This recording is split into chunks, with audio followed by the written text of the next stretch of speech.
जय हिंद दोस्तों, स्वागत है आपका हमारे YouTube channel Allen geography UGC NET JRF में। फ्रेंड्स, हम लोग यूजीसी नेट दिसंबर 2023 के लिए एमसीक्यू प्रैक्टिस कर रहे हैं और हमने काफ़ी क्वेश्चन को जो है अच्छे से कवर कर लिया है और आज हम जो है कुछ और क्वेश्चनों को क्या है अच्छे तरीके से करने वाले हैं। जैसा कि आप जानते हैं कि जो नेट का एग्ज़ाम है वो आपका 12 दिसंबर को होने वाला है सेकंड शिफ्ट में, तो टाइम बहुत कम है। हमें पता है कि धड़कनें लगातार जैसे जैसे दिन बीत रहा है बढ़ रही हैं, लेकिन बिल्कुल आपको धैर्य बनाए रखना है, शांति बनाए रखनी है और खुद के ऊपर कॉन्फिडेंट बनाए रखना है। खुद को मोटिवेट हमेशा करते रहना है। टाइम से टाइम हमको पढ़ाई करनी है, स्वास्थ्य पे ध्यान देना है और ये सारे काम करते हुए हम अपनी सफलता को क्या करेंगे, सुनिश्चित करने वाले हैं। तो चलिए हम लोग एक बार फिर स्टार्ट करते हैं और आज कुछ क्या करते हैं, आगे क्वेश्चन को देखते हैं। इस स्लाइड में जो 100 क्वेश्चन की सीरीज होती है हमारी, उसमें हम ऑलरेडी 25 क्वेश्चन कर चुके हैं।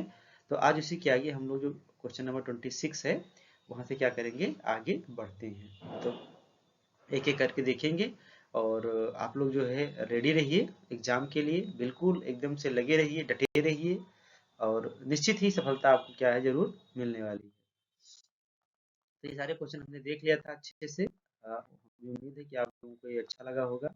बिल्कुल ऐसे ही आप पढ़ते रहिए, रिवीजन करते रहिए। रिवीजन ही है जो आपको इस एग्जाम में सफलता दिलाएगी। तो यहाँ तक हमने देख लिया था। आज हम इसके आगे 26 क्वेश्चन से देखेंगे। तो चलिए, ये रहा पहला क्वेश्चन 26। आज का ये पहला क्वेश्चन है।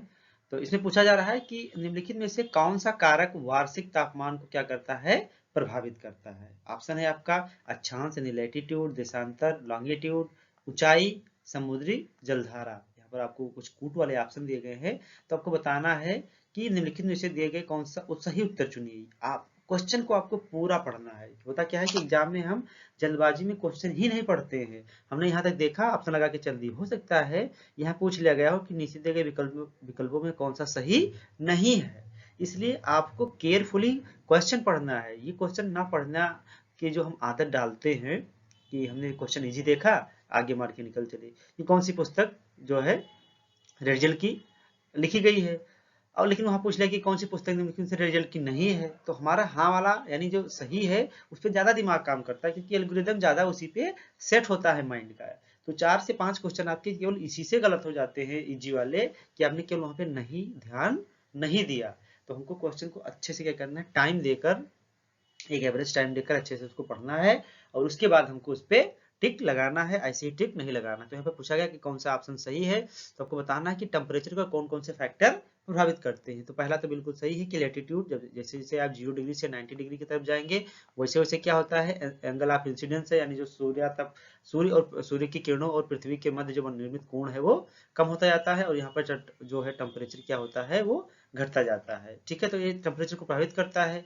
देशांतर किसी प्रकार के टेम्परेचर को प्रभावित नहीं करता है। ऊंचाई क्या है, ऊंचाई टेम्परेचर को प्रभावित करता है। जैसे जैसे आप ऊंचाई पे बढ़ेंगे धरती सतह से, वैसे वैसे टेम्परेचर क्या होता जाता है, घटता जाता है।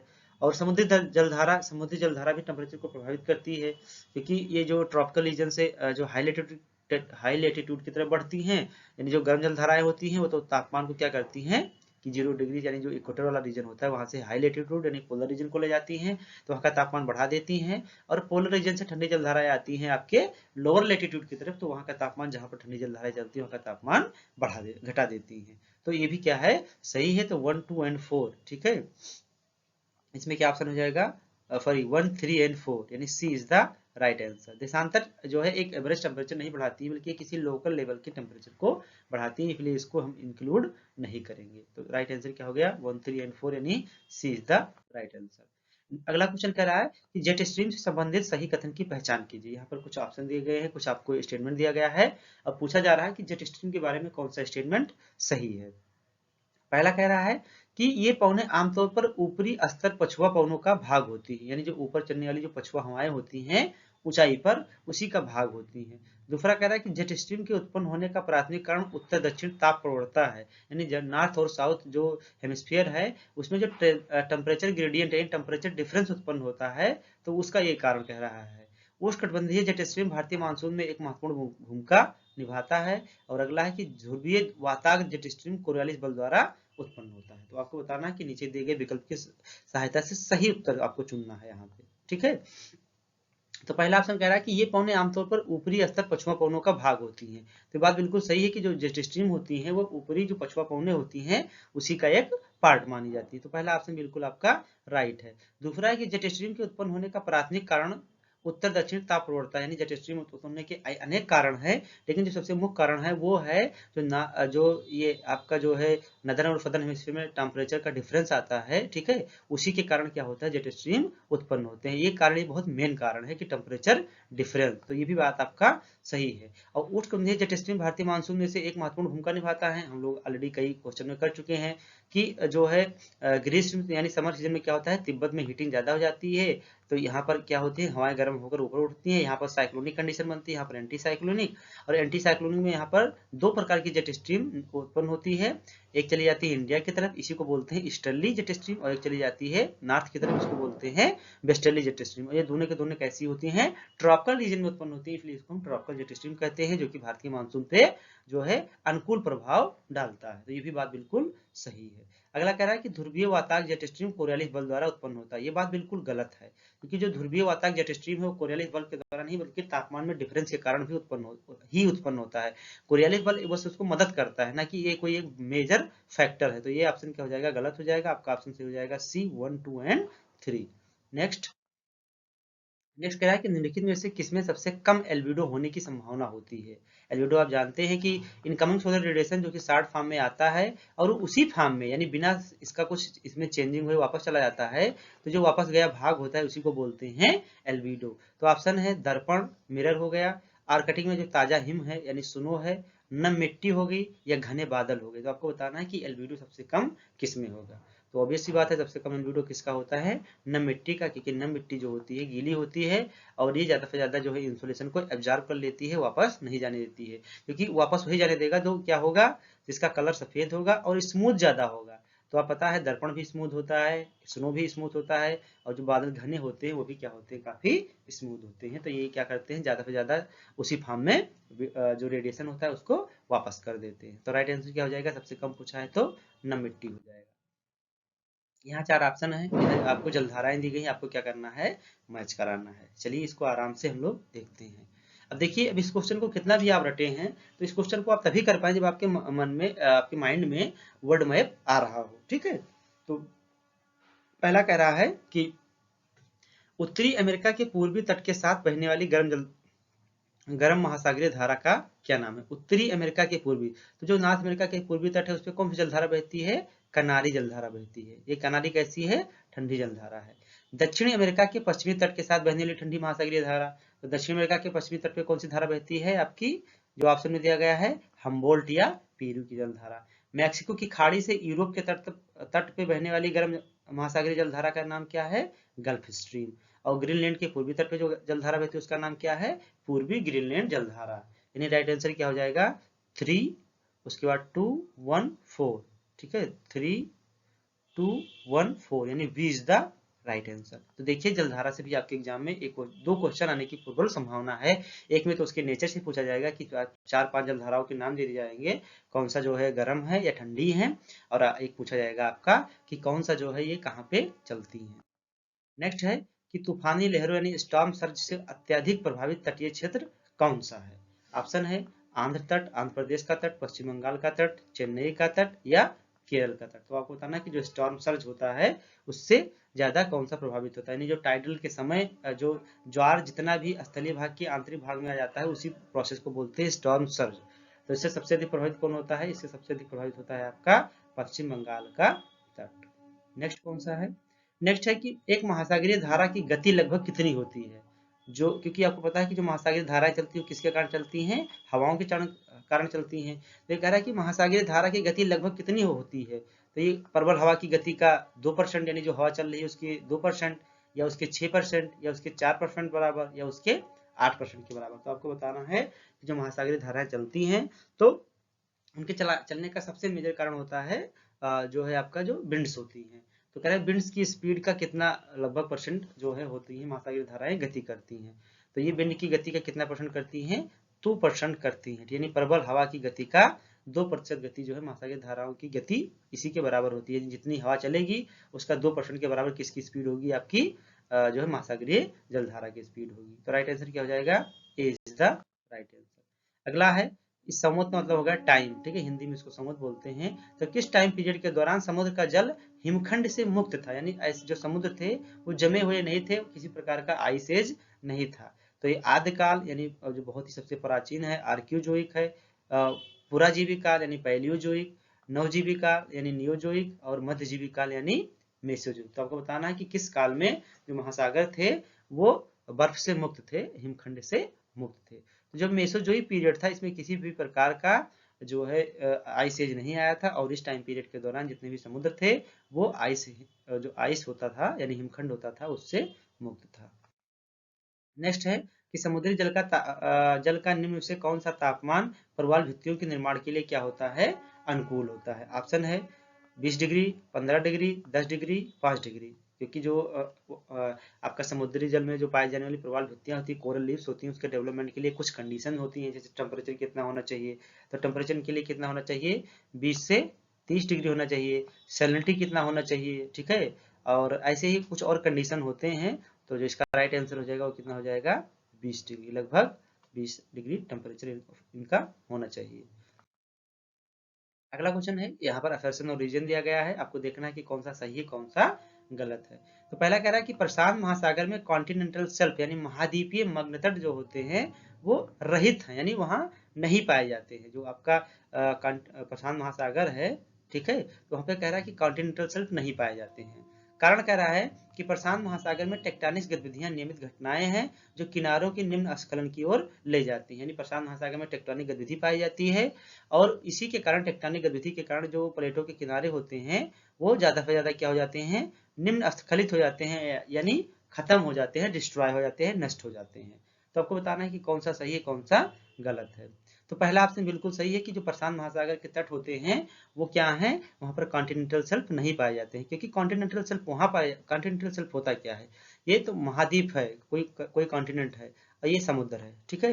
तो जो कॉन्टिनेंटल शेल्फ होता है या महाद्वीपों का सबसे किनारे वाला भाग होता है जो जल में डूबा हुआ होता है, ठीक है, और इसका जो ढाल होता है वो लगभग 1 से 2 डिग्री होता है। इसका जो ढाल होगा समुद्र की ओर होगा, जो गहराई लगभग 200 फैदम होती है। तो ये होता है कॉन्टिनेंटल शेल्फ। अब ये डेवलप कहाँ पे होते हैं, ये ऐसे एरियाज में डेवलप होते हैं जहां पर महाद्वीपों के किनारों पर पर्वत नहीं पाए जाते हैं, या महाद्वीपों का ऐसा किनारा जहां पर जो है प्लेटें जो है जो क्या करती हैं कि सबमर्ज नहीं होती हैं, यानी कन्वर्जेंस प्लेट बाउंड्री नहीं पाई जाती है। लेकिन जो आपका परिप्रशांत क्षेत्र है यानी जो प्रशांत महासागर है उसके किनारों किनारों पर देखेंगे तो आपको क्या दिखाई देंगे, बलित पर्वत दिखाई पड़ेंगे। चाहे आप यूरोप के रसिया वाली रीजन की बात कर लें, या आप जो है साउथ अमेरिका की बात कर लें, या नॉर्थ अमेरिका की बात कर लें। तो अगर आप नॉर्थ अमेरिका की बात करते हैं तो वहाँ पे रॉकीज पाया जाता है, साउथ अमेरिका में बात करेंगे तो एंडीज पाया जाता है, और ऐसे रसिया वाले रीजन में भी छोटे छोटे पर्वत पाए जाते हैं, बलित पर्वत पाए जाते हैं। ऑस्ट्रेलिया में देखेंगे तो आपका जो ऑस्ट्रेलिया में जो जो सबसे ऑस्ट्रेलिया का पश्चिमी किनारा है, पूर्वी किनारा है, प्रशांत महासागर से लगा हुआ है, वहां पर ग्रेट डिवाइडिंग रेंज पाया जाता है। तो सारे के सारे पर्वत पाए जाते हैं। तो जहां पर पर्वत पाए जाते हैं उन किनारों पर आपके कॉन्टिनेंटल शेल्फ का डेवलपमेंट नहीं हो सकता है, और साथ ही साथ जितने भी किनारे हैं आपके प्रशांत महासागर के वो कैसे हैं, कन्वर्जेंस प्लेट बाउंड्री पर है, यानी प्लेटें एक दूसरे के नीचे सब्डक्ट हो रही हैं और इसलिए वो क्या हो रही हैं, खत्म हो रही, इसलिए यहाँ पर ये आपके कॉन्टिनेंटल शेल्फ नहीं पाए जाते हैं। तो ये भी सही है, ये भी सही है, और इसकी क्या कर रहा है, व्याख्या भी कर रहा है। तो ये आपका क्या हो जाएगा, राइट आंसर हो जाएगा। कहीं पर भी जहाँ पर जो है महाद्वीपों के किनारों पर पर्वत पाए जाएंगे तो वहां पर कॉन्टिनेंटल जो शेल्फ होगा वो एकदम नैरो होगा, रहित होगा, जिसको बोल सकते हैं आप। नेक्स्ट है कि मानव पारिस्थितिकी के बारे में निम्नलिखित में से कथनों पर विचार कीजिए, यानी ह्यूमन इकोलॉजी के बारे में आपको बताना है। पहला है कि मानव पारिस्थितिकी मनुष्यों और उसके पर्यावरण के बीच रिलेशन पर केंद्रित है। मानव पारिस्थितिकी केवल पर्यावरण के भौतिक पहलुओं पर विचार करती है। मानव पारिस्थितिकी सांस्कृतिक कारकों को ध्यान में नहीं रखती है। मानव पारिस्थितिकी टिकाऊ संसाधन प्रबंधन को सूचित करने में मदद कर सकती है। तो आपको बताना है कि कौन सा इसके बारे में कथन सही है।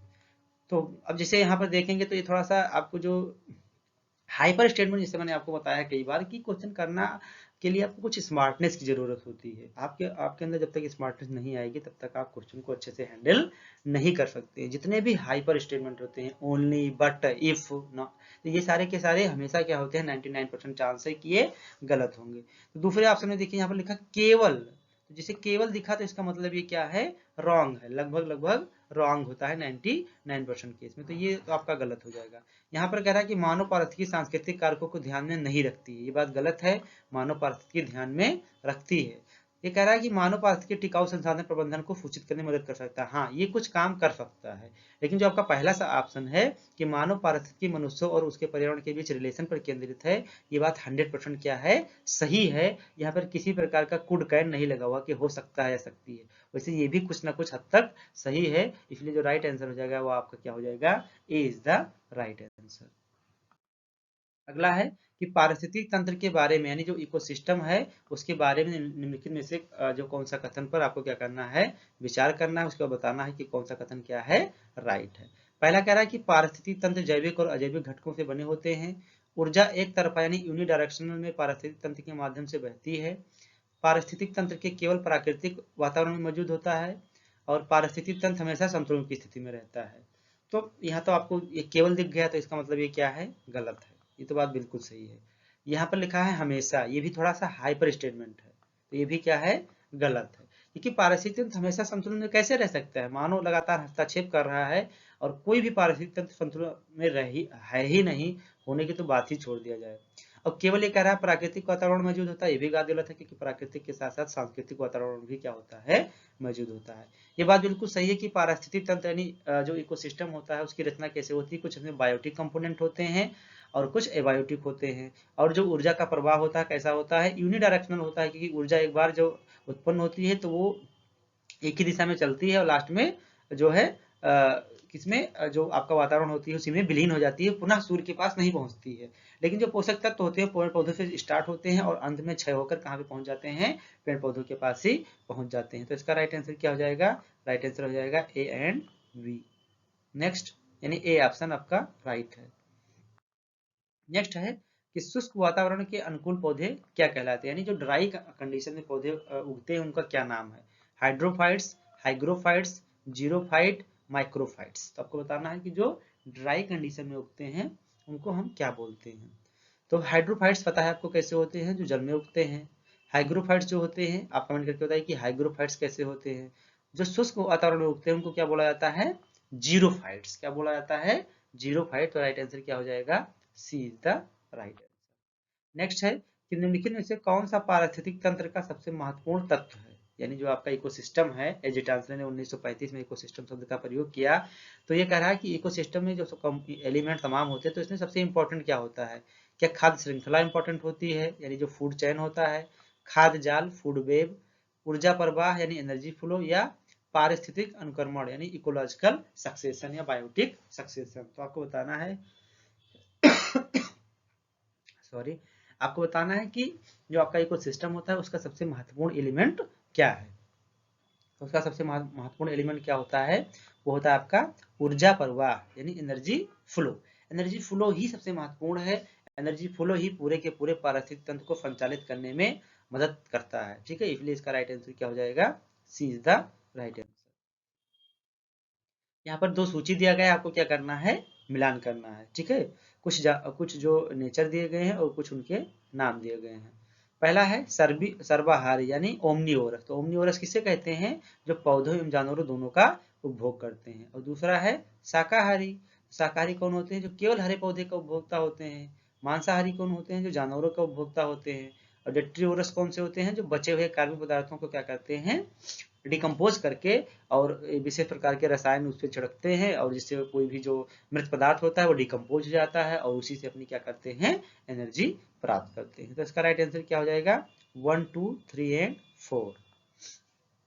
नेक्स्ट क्या है, क्वेश्चन नंबर 41, निम्नलिखित में से कौन जैव विविधता के ह्रास के लिए सबसे महत्वपूर्ण कारक है, यानी जो बायोडाइवर्सिटी हो रही है वो लगातार कम हो रही है, लॉस हो रहा है, तो उसका सबसे महत्वपूर्ण कारक, यहाँ शब्द देखिए, कारण तो सब हो सकता है लेकिन इसमें सबसे उचित बताना है आपको। तो पहला है आनुवांशिक अनुकूलन, तो दूसरा है आवास का विनाश यानी जो हैबिटेट है उसका डिस्ट्रॉय हो रहा है, शिकारियों को नियंत्रित करना, और कीटों को नियंत्रित करना। तो ये कह रहा है कि जैव विविधता के ह्रास के प्रमुख कारण कौन कौन से हैं। तो अगर कोई चीज आनुवांशिक अनुकूलन रहेगी, आनुवांशिक रूप से अनुकूल रहेगी, तो विनाश का कारण बन ही नहीं सकती है। ये तो आप कॉमन सेंस से इसको एलिमिनेट कर सकते हैं। तीसरा कह रहा है शिकारियों को नियंत्रित करना। बिल्कुल बात सही है, अगर शिकारी को आप नियंत्रित करेंगे तो जैव विविधता में ह्रास होगा कि वृद्धि होगी? बिल्कुल बात है कि वृद्धि होगी। कीटों को नियंत्रित करना, बिल्कुल, अगर आप कीट पतंगों को नियंत्रित कर ले जाएंगे तो बीमारियां कम होगी और जैव विविधता बढ़ेगी, ना कि केवल घटेगी। लेकिन जो बी ऑप्शन है, आवासों का विनाश, आवासों की विनाश से जैव विविधता घटती नहीं बल्कि क्या होती, सॉरी बढ़ती नहीं बल्कि क्या होती है, घटती है। आज अनेक प्रकार के जीव जंतु, जैसे हम गौरैया की बात कर रहे हैं, या ऐसे बहुत सारे जीव जंतु हैं, डोडो की बात के लिए जाए, जो कि शिकार बहुत ज्यादा उनका किया गया, और प्रेजेंट टाइम में आप देखते हैं मानव एवं जंगली जीव जंतुओं का आए दिन आप न्यूज समाचार पत्रों में देखते हैं कि किसी जो है जंगल के एरिया था, वहां पर हाथी घुस गई, ठीक है, हाथी गांव में चली गई, अतिक्रमण कर दिया, कई लोगों को जानलेवा हमला कर दिया, बाघ घुस गया, चीता घुस गया। तो ये क्यों हो रहा है? क्योंकि लगातार ह्यूमन क्या कर रहा है, इंक्रोचमेंट का काम कर रहा है, जंगलों को साफ कर रहा है, जंगलों के किनारों पर खेतों को बना रहा है, अर्बनाइजेशन बढ़ रहा है, सड़कें बन रही हैं, पुल बन रहे हैं, ब्रिज बन रहे हैं, नए नए रूट्स निकल रहे हैं।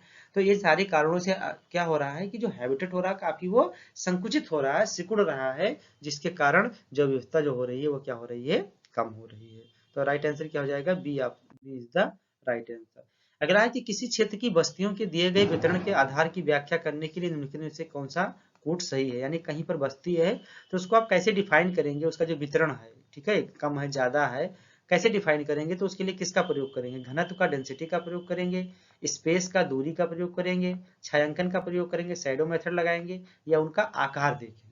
तो कहीं पर जो बस्ती है उसका जो डिस्ट्रीब्यूशन होता है, तो दो घरों के बीच में जो स्पेसिंग होती है उसको ज्यादा तवज्जो दिया जाता है, क्योंकि इसी के माध्यम से रोड, नाली और जो सारी व्यवस्थाएं होती हैं वो दिखाई जाती हैं। तो स्पेस जो होता है वो ज्यादा इंपॉर्टेंट है, उसी के आधार पे हम बस्तियों को क्या करते हैं, क्लासीफाइड करते हैं। तो राइट आंसर क्या हो जाएगा? B is the right answer. ये बहुत ही इंपॉर्टेंट क्वेश्चन है। ये कह रहा है कि 2011 की भारत की जनगणना के अनुसार कस्बों के वर्गीकरण के लिए जो टाउन होते हैं उसके वर्गीकरण के अनुसार तृतीय श्रेणी के शहरों की जनसंख्या कितनी होनी चाहिए? 50,000 से 99,999, 20,000 से 49,999, 10,000 से 19,999, या 5,000 से 9,999। तो 2011 की जनगणना के अनुसार भारत में जो है नगरों का 6 श्रेणियों में डिवाइड किया गया था। कितने? 6 श्रेणियों में। फर्स्ट यानी फर्स्ट, सेकंड, ठीक है, थर्ड, फोर्थ, 5 और 6। फर्स्ट जो है जो श्रेणी बनाई गई थी उसमें ऐसे नगर रखे गए थे जिनका पॉपुलेशन कितना था, 1 लाख से अधिक था, ठीक है, कितना था, 1 लाख से अधिक था। सेकंड में कितना किया गया था, 50,000 से लेकर 99,999। थर्ड में किसको किया गया था, ये थर्ड में था 20,000 से 49,999 में। फोर्थ में क्या था, 10,000 से 19,999। फिफ्थ में कितना था, 5,000 से 9,999। और सिक्स में क्या था, बिलो 5,000। ये 6 क्लासिफिकेशन किया गया था, 6 सीरीज बनाई गई थी नगरों की। यहाँ पर आपसे तीसरा पूछा जा रहा है, तो तीसरा क्या हो जाएगा आपका, 10,000 से 19,999। ये 6 श्रेणी आपको याद होनी चाहिए, ये आपके एग्जाम में ऐसे ही क्वेश्चन पूछेगा। बहुत सिंपल है, बस आपको क्या होनी चाहिए, एक समझ होनी चाहिए, और कुछ नहीं है इसमें। अगला है कि निम्नलिखित में से कौन सा प्रवासियों की उत्पत्ति के क्षेत्रों पर एक असंभावित प्रभाव डालता है। यानी कहीं पर ये कोई क्षेत्र है, यहाँ से अगर कोई माइग्रेट कर गया तो यहाँ पर कैसे परिणाम हो सकते हैं, ये कह रहा है। तो पहला है जनसंख्या का ह्रास, आयु लिंग असंतुलन, पर्यावरण पर दबाव का बढ़ना, पारंपरिक गतिविधियों में जो है कमी। तो ये कह रहा है कि कौन सा एक सबसे मेन प्रभाव होगा, निम्नलिखित में से कौन सा प्रवासियों की उत्पत्ति के क्षेत्रों पर एक असंभावित प्रभाव है। तो आपको ये बताना है कि अगर कहीं से कोई माइग्रेट कर रहा है तो वहां पे जो सबसे मेन प्रभाव होगा वो क्या होगा, ठीक है, किस रीजन में बताना है जहां से वो लोग माइग्रेट किए हैं। कुछ संभावित प्रभाव होते हैं और कुछ असंभावित प्रभाव होते हैं। असंभावित जिसकी संभावना नहीं होती है, ठीक है। तो ऑब्वियस सी बात है, जनसंख्या का तो ह्रास होगा ही, ये कोई असंभावित प्रभाव है नहीं। आयु लिंग संतुलन, तो यहाँ से लोग जाएंगे तो ये भी होगा। पारंपरिक गतिविधियों में कमी, ये भी होगा। लेकिन जो ये बात कर रहा है कि पर्यावरण पर दबाव का बढ़ना, तो ये काम असंभावित प्रभाव है। क्यों? क्योंकि अगर यहाँ से लोग निकल के बाहर जाएंगे तो क्या यहाँ पर्यावरण पर दबाव बढ़ेगा या कम होगा? ये क्या होगा, कम होगा, ना कि बढ़ेगा। क्योंकि पर्यावरण पर दबाव कहाँ से आता है, जब हम प्रकृति में जो भी रिसोर्स हैं उसका हम क्या करते हैं, यूटिलाइजेशन करते हैं। तो जब वहां पर पॉपुलेशन ही नहीं रहेगा तो उसका यूटिलाइजेशन कोई नहीं करेगा। तो राइट आंसर क्या हो जाएगा, यानी असंभावित प्रभाव क्या होगा, पर्यावरण पर दबाव का बढ़ना, बढ़ेगा नहीं बल्कि क्या होगा, घटेगा। अगला है, ये टर्मिनोलॉजी पूछा गया है कि कौन सी अवधारणा एक बड़े शहर से 75 किलोमीटर के दायरे में शहरों और कस्बों की अनुपस्थिति का वर्णन करती है। यानी कौन सी, किस टर्म से, यानी कोई अगर बड़ा शहर है तो बड़े शहर से ये शहर है, ये सिटी है, इसके चारों तरफ अगर हम 75 किलोमीटर का एक रेडियस लेते हैं तो इसके 75 किलोमीटर के रेडियस में कोई भी नगर नहीं है, ना कोई छोटा टाउन है, तो इसको हम क्या बोलेंगे, शहरी क्लस्टर, या इसको हम शहरी फैलाव बोलेंगे यानी अर्बन स्प्रॉल बोलेंगे, शहरी समुदाय बोलेंगे, या अर्बन शैडो बोलेंगे। तो किस टर्म से इसको हम जानेंगे, आपको ये बताना है।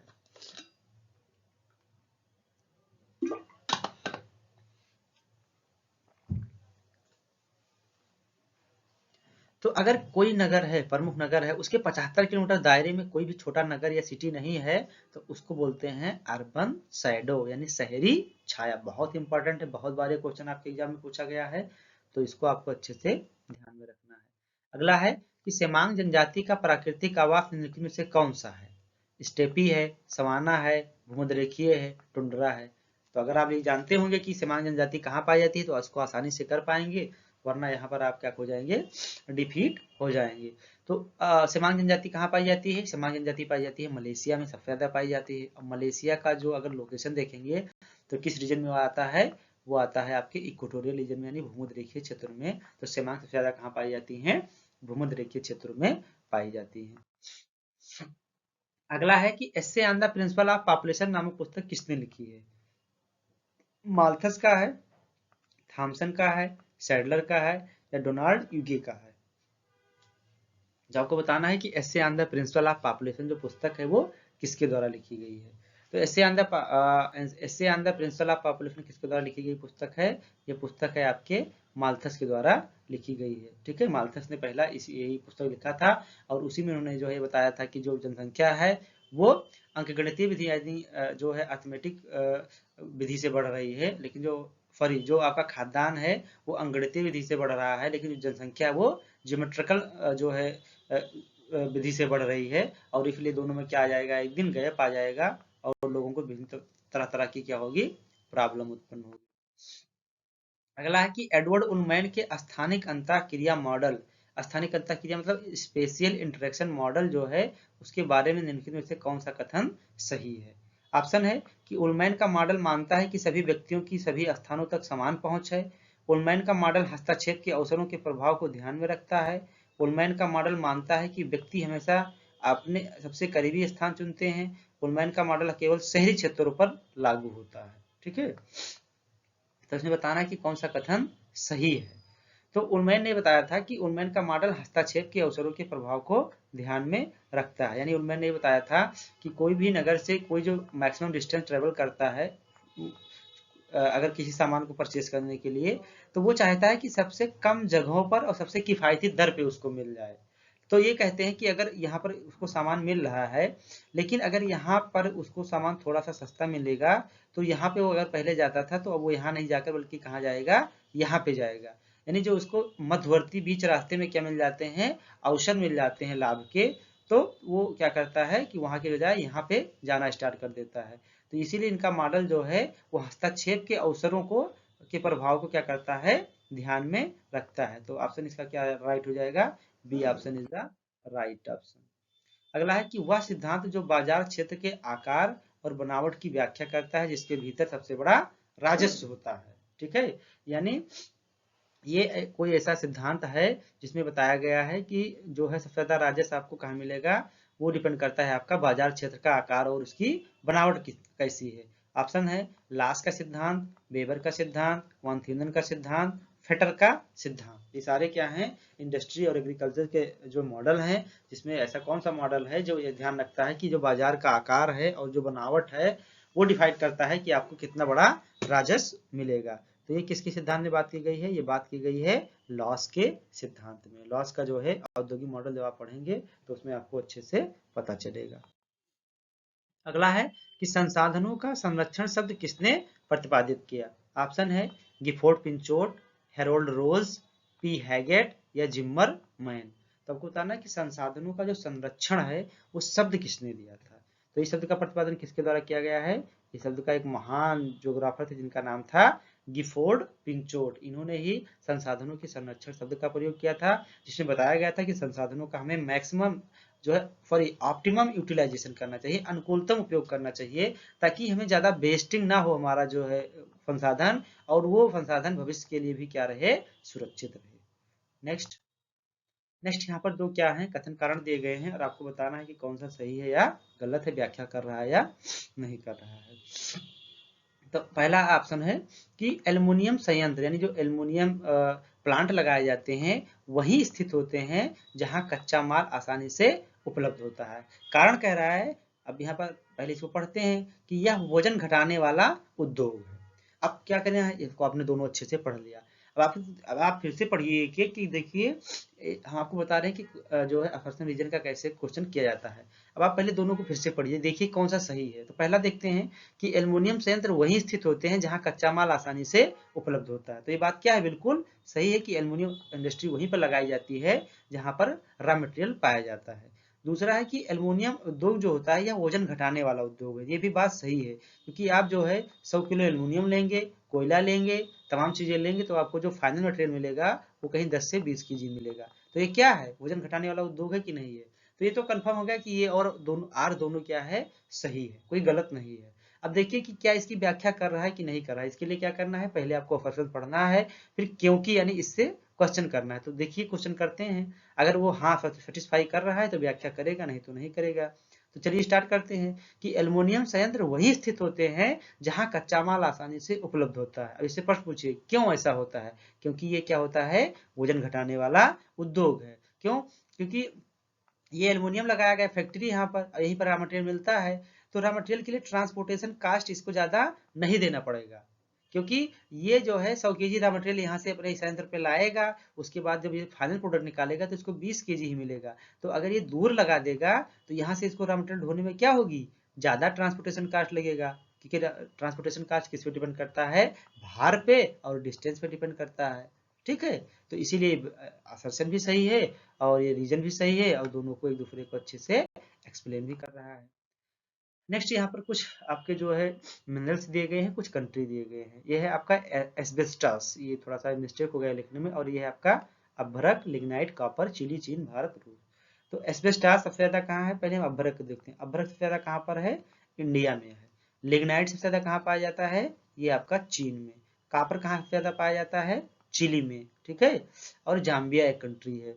और एस्बेस्टस सबसे ज्यादा कहाँ पाया जाता है, रसिया में पाया जाता है। तो इसका राइट आंसर क्या हो जाएगा, 4, 3, यानी D is the right answer. ठीक है, मिनरल से भी आपके क्वेश्चन आएंगे तो आप लोग उसको देख सकते हैं। अगला है कि हस्तक्षेप के अवसर का सिद्धांत, यानी इंटरवेनिंग अपॉर्चुनिटी मॉडल या इंटरवेनिंग अपॉर्चुनिटी थ्योरी, इसको इंग्लिश में बोलते हैं। तो हस्तक्षेप के अवसर का सिद्धांत की प्रस्तावना किसने दिया था? ऑप्शन है B Thomas, Benjamin, S Stouffer या आर टॉमिल्सन, यानी रोजर टॉमिल्सन। तो इंटरवेनिंग अपॉर्चुनिटी मॉडल किसने दिया था?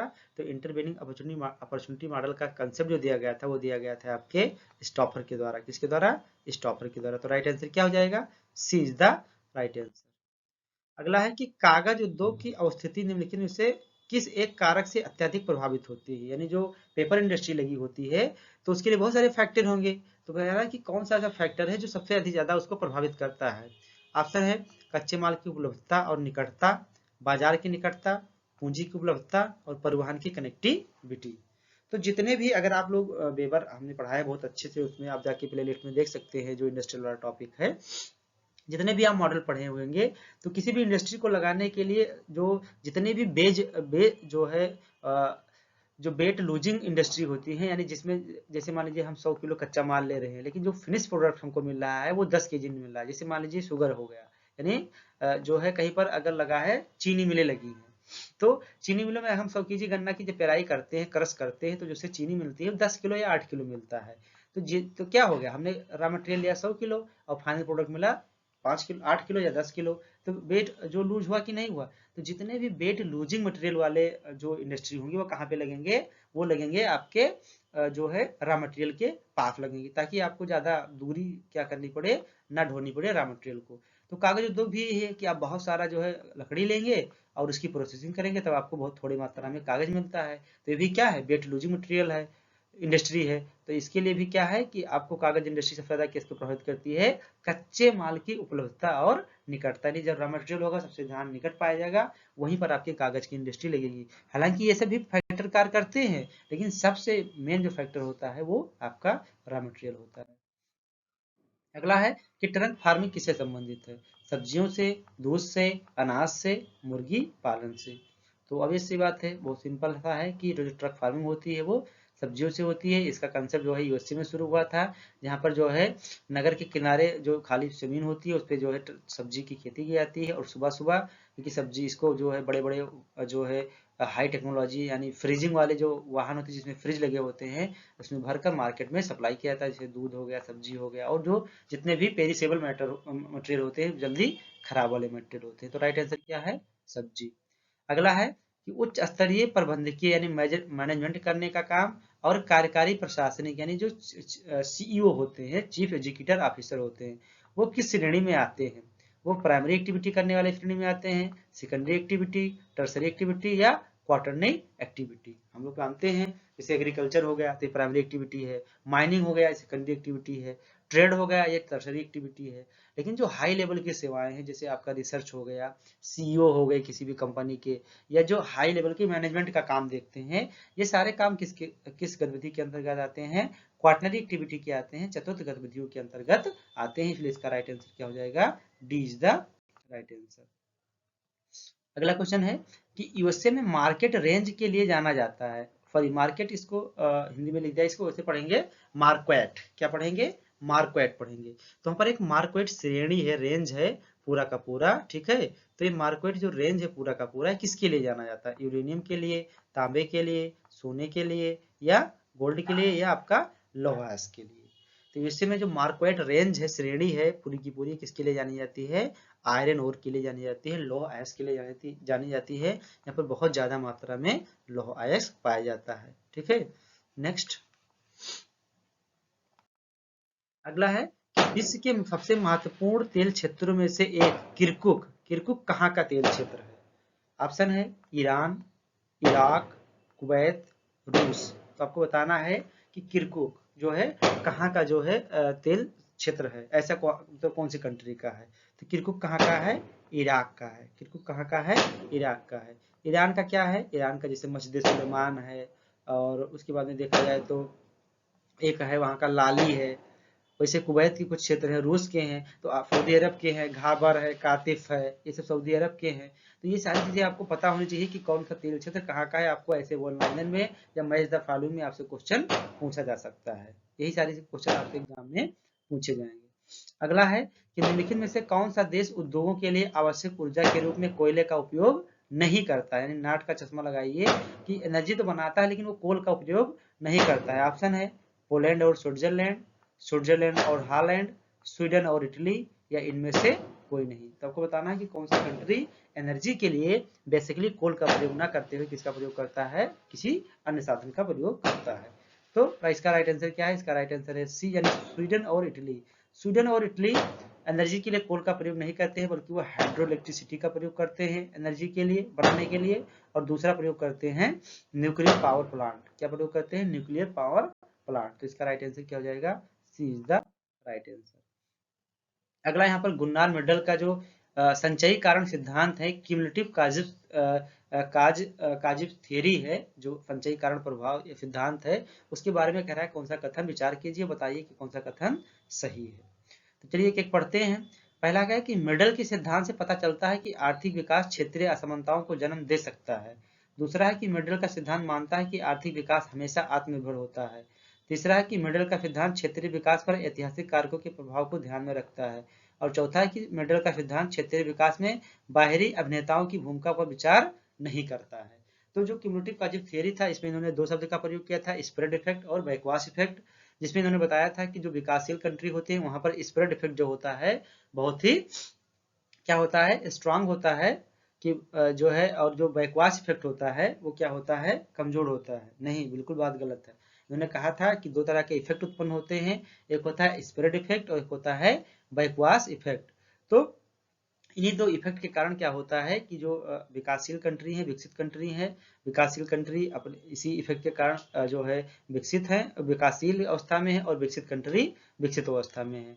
तो इन्होंने स्प्रेड इफेक्ट और बैकवाश इफेक्ट के माध्यम से अपने जो है सिद्धांत का प्रतिपादन किया, और इसमें ये बताया था इन्होंने कि जो आर्थिक विकास है वो उससे क्या होता है, रीजनल डिस्पैरिटी क्रिएट हो सकती है। भारत में ही देख लीजिए, नॉर्थ इंडिया साउथ इंडिया में देख लीजिए, नॉर्थ इंडिया में पंजाब हरियाणा को छोड़कर बाकी सभी स्टेट साउथ के कंपेरिजन में बहुत कम ही विकास हुआ है, एक ही कंट्री है फिर भी। तो ये बात इनकी क्या है, बिल्कुल सही है। दूसरा इन्होंने कहा कि मेंडल का सिद्धांत मानता है कि आर्थिक विकास हमेशा आत्मनिर्भर होता है। यहाँ पर हमेशा लग गया तो आप जान लीजिए कि ये ऑप्शन क्या हो जाएगा, गलत हो जाएगा। ये आपका स्मार्ट तरीका है हल करने का।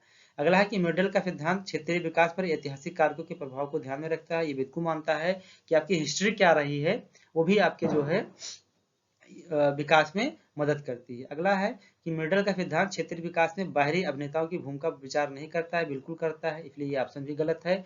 तो राइट आंसर क्या हो जाएगा, A and C is the right answer, यानी डी आपका क्या हो जाएगा, सही हो जाएगा।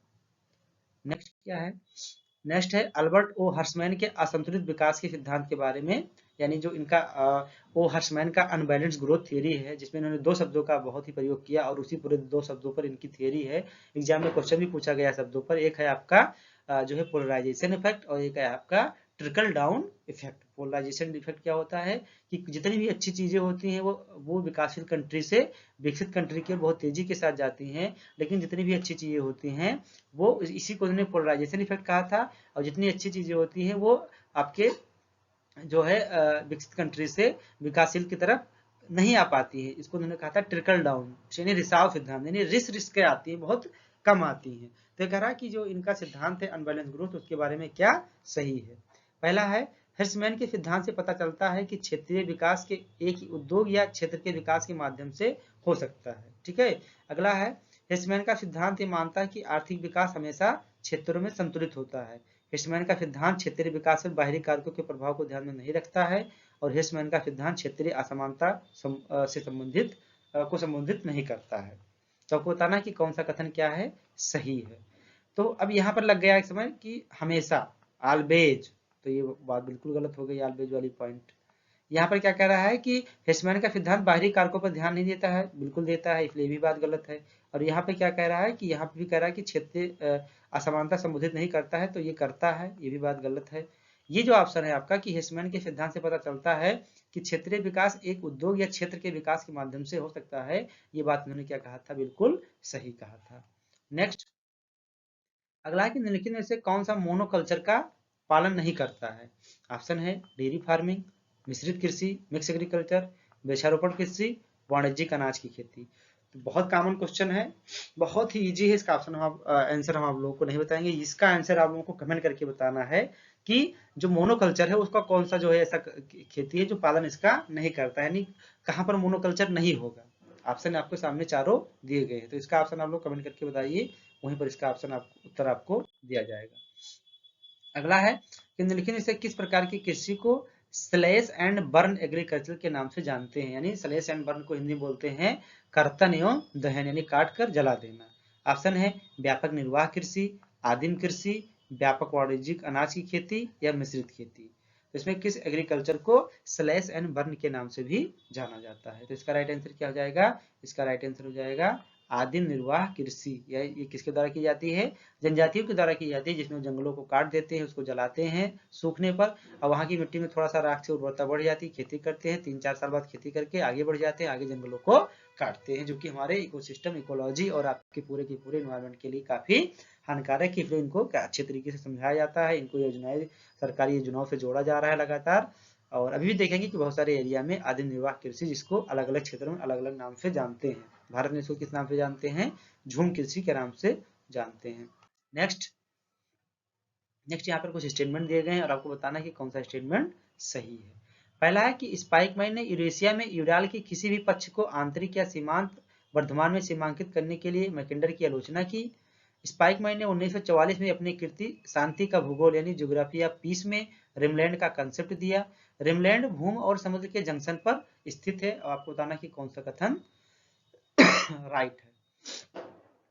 तो पहला कह रहा है कि स्पाइकमैन ने यूरेशिया में यूराल की किसी भी पक्ष को आंतरिक या सीमांत वर्धमान में सीमांकित करने के लिए मैकेंडर की आलोचना की। ये बात बिल्कुल ही सही है, क्योंकि आपको पता है कि मैकेंडर ने जो थ्योरी दी थी, हार्टलाइन थ्योरी थी, उसी की आलोचना करते हुए 1944 में ज्योग्राफी ऑफ पीस में स्पाइकमैन ने अपनी रिमलैंड की थ्योरी दी थी। क्योंकि जो हार्टलैंड था वो चारों तरफ भूमि से घिरा हुआ था, तो उन्होंने कहा कि अगर हम चारों तरफ जो है लॉक कर दें तो जो वहां पर किसी प्रकार का जो है बाहर निकलने का रास्ता नहीं बचेगा और उसी में सारे के सारे लोग मारे जाएंगे।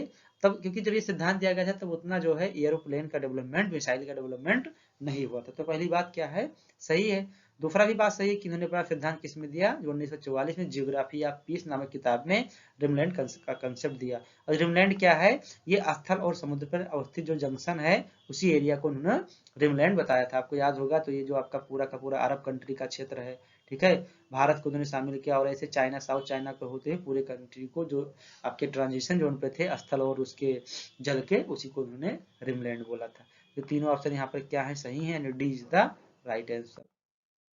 अगला है कि निम्नलिखित में से कौन सा द्रविड़ परिवार की भाषाओं से संबंधित नहीं है। इंडियन ज्योग्राफी का सबसे बेस्ट क्वेश्चन है ये, जो आपके लिंग्विस्टिक रीजन के लिंग्विस्टिक फैमिली से आता है, जिसमें जो है बात किया जाए तो जो है बी एस गुहा साहब ने जो है भारत को, और रिजली महोदय ने भारत को लिंग्विस्टिक के आधार पे कई प्रदेशों में डिवाइड किया है। तो कितने कितने में रिजले ने किया है, कितने में बी एस गुहा ने किया है, क्या क्या नाम दिया है, ये आपको अच्छे से पता होना चाहिए। तो ये कह रहा है कि कौन सा द्रविड़ फैमिली का नहीं है। ऑप्शन है ब्राह्मी, कन्नड़, सिंघली और मलयालम। इसका राइट आंसर क्या है, इसका राइट आंसर है सिंघली, क्योंकि सिंघली भाषा जो है द्रविड़ फैमिली से नहीं है, बल्कि किससे है, इंडो आर्यन से है। किससे है, इंडो आर्यन से है। नेक्स्ट अगला, यहाँ वही बातें हैं, यहाँ पर कुछ भाषाएं दी गई हैं और भाषाई जो है परिवार के लोगों को, और यहाँ स्टेट दिया गया, आपको मिलाना है यहाँ पर। अब इसको वही क्वेश्चन वही कर सकता है जो एक बार बी एस गुहा सर का या आपका जो है रिजली महोदय द्वारा भारत में जो भाषाई समूह बनाए गए हैं, जो डिवाइड किया गया है 6 या 7 भागों में दोनों के द्वारा, उसको अच्छे से आपको याद होगा। तो इंडो आर्यन इसको बोला जाता है। भारत आर, तो भारत आर कहाँ के लोगों को बोला गया, जम्मू कश्मीर की तरफ जो लोग भाषा बोलते हैं उसको बोला गया भारत आर। द्रविड़ियन कहाँ के हैं, तो ये आपका साउथ में चलेंगे, द्रविड़ियन है यानी तमिलनाडु में। मंगोलाइट कहाँ पर है, आपकी सिक्किम रीजन में है। और मंगोल द्रविड़ कहाँ पे हैं, ये आपके पश्चिम बंगाल वाले रीजन में है। तो इसका पहला क्या क्या हो जाएगा, डी, और दूसरा का क्या हो जाएगा आपका सी, यानी B is the right answer. ठीक है, तो बी आपका क्या है, सही आंसर है। नेक्स्ट अगला, यहाँ पर निम्नलिखित धर्मों को उनके उद्भव के कालक्रम क्रम में व्यवस्थित कीजिए। यहाँ पर आपको बताना है कि कौन सा धर्म पहले आया, कौन सा बाद में आया, यानी सबसे पहले वाले को पहले रखेंगे, सबसे पुराने वाले को, और सबसे जो नवीनतम धर्म है उसको बाद में रखेंगे। तो यहाँ पे 4 धर्म दिए गए हैं, ज्यूज हैं, यहूदी हैं, क्रिश्चियन है, ईसाई हैं, इस्लाम है और सिख। तो सबसे पहले क्या कौन आया, सबसे पहले ज्यूज आए। ज्यूज बहुत काफी पुराना धर्म है, यहूदी धर्म। उसके बाद इस्लाम आए, ठीक है, हम इसके अकॉर्डिंग बता रहे हैं जो ऑप्शन है आपका। उसके बाद जो है सॉरी ज्यूज आए, ज्यूज के बाद क्रिश्चियन आए, और क्रिश्चियन के बाद इस्लाम आया, 570 में आया इस्लाम, और उसके बाद सिख तो सबसे नवीनतम धर्म है। तो इसका राइट आंसर क्या हो जाएगा, राइट आंसर हो जाएगा ए इज द राइट आंसर, यानी यहूदी, ज्यूज, सिख सॉरी ईसाई, इस्लाम और सिख। तो ये क्या हो जाएगा, राइट हो जाएगा। क्वेश्चन नंबर 72 कह रहा है कि भारत और पाकिस्तान के बीच जो है सीमा किसका उदाहरण है। जो है पश्चवर्ती सीमा का उदाहरण है, अध्यारोपित यानी सुपर इम्पोज, रिलेट सीमा का उदाहरण है, या एंटीसीडेंट यानी पूर्ववर्ती सीमा का उदाहरण है। तो थोड़ा सा कंट्रोवर्शियल क्वेश्चन है, इसके 2 ऑप्शन लगातार जो है एग्जाम में माना गया है एनटीए के द्वारा। ये इसको पश्चवर्ती और ये जो है अध्यारोपित दोनों क्या मानता है, इसका आंसर एनटीए मानता है। तो दोनों आप लोग क्या कीजिए, याद रखिए। क्वेश्चन नंबर 73 क्या है कि किस चीनी भूगोलवेत्ता ने 13वीं शताब्दी में चीन के भौतिक और मानव भूगोल पर एक प्रसिद्ध पुस्तक लिखी थी। ठीक है, 13वीं शताब्दी में ऐसा कौन सा चीनी ज्योग्राफर था जिन्होंने भौतिक भूगोल और मानव पर एक पुस्तक लिखी थी। ऑप्शन है झांग कियान, लिउ सियांग, गुओपू और झूसी। थोड़ा सा क्या है कि इनका प्रोनाउंसिएशन करने में प्रॉब्लम होती है, तो इसका हम आंसर आपको बता देते हैं। इसमें थे गोपू, एक जियोग्राफर थे जिन्होंने 13वीं शताब्दी में भौतिक भूगोल और मानव भूगोल पर एक पुस्तक लिखी थी। अगला है, ये इंपॉर्टेंट है कि किस भारतीय भूगोलवेत्ता ने 5वीं शताब्दी में ईसा पूर्व में भारतीय भूगोल और ज्योतिष पर, यानी भूगोल और ज्योतिष पर एक प्रसिद्ध ग्रंथ का निर्माण किया था। ऑप्शन है कालिदास, आर्यभट्ट, चाणक्य और बाराहमीर। तो आपको बताना है कि कौन से ऐसे जियोग्राफर थे जिन्होंने 5वीं शताब्दी में भूगोल और ज्योतिष पर पुस्तक लिखी है। तो इसका राइट आंसर क्या है? राइट आंसर है आपका बाराहमीर। बाराहमीर एक बहुत बड़े ज्योतिष थे, जियोग्राफर भी थे, और इन्होंने बृहद संहिता नामक पुस्तक लिखी थी जो कि काफी क्या है, पॉपुलर है, जिसमें एस्ट्रोनॉमी से संबंधित और एस्ट्रोलॉजी से संबंधित और ज्योग्राफी से संबंधित बातों को उन्होंने रखा है। तो ये हम आज के तो टोटल 50 क्वेश्चन आपके हो गए। तो इसके बाद हम नेक्स्ट देखेंगे। तो ये 50 क्वेश्चन हो गए हैं टोटल आपके। आपको इसको क्या करना है, अच्छे से सॉल्व करना है।